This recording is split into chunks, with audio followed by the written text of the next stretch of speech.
কেসের মেসের ভয় দেখে আমাদেরকে লাভ নাই।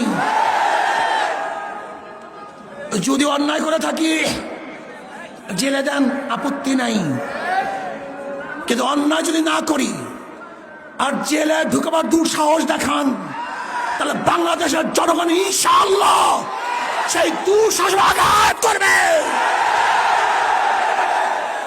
আঘাত করবে ইনশাআল্লাহ। কি কথা ঠিক না? যেই দিন এই হাতের মধ্যে হ্যান্ডকাপ লাগবে অন্যায় ভাবে, সেই দিন বাংলাদেশের জনগণ এই হ্যান্ডকাপকে ছিঁড়ে ফেলবে ইনশাআল্লাহ।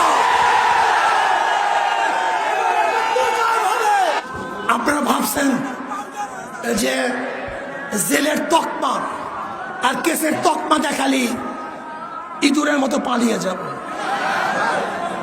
ইঁদুরের বাচ্চা পালাতে পারে, শিয়ালের বাচ্চা পালাতে পারে, ভোজরের বাচ্চা পালাতে পারে, বিড়ালের বাচ্চা পালাতে পারে, কিন্তু শেখ ফজলুল করিমের সৈয়দ ফজলুল করিমের বাচ্চা পালাতে পারে না। সৈয়দ শাহের সন্তান পালাতে পারে না, ওমরের সন্তান পালাতে পারে না, আবু বকরের সন্তান পালাতে পারে না।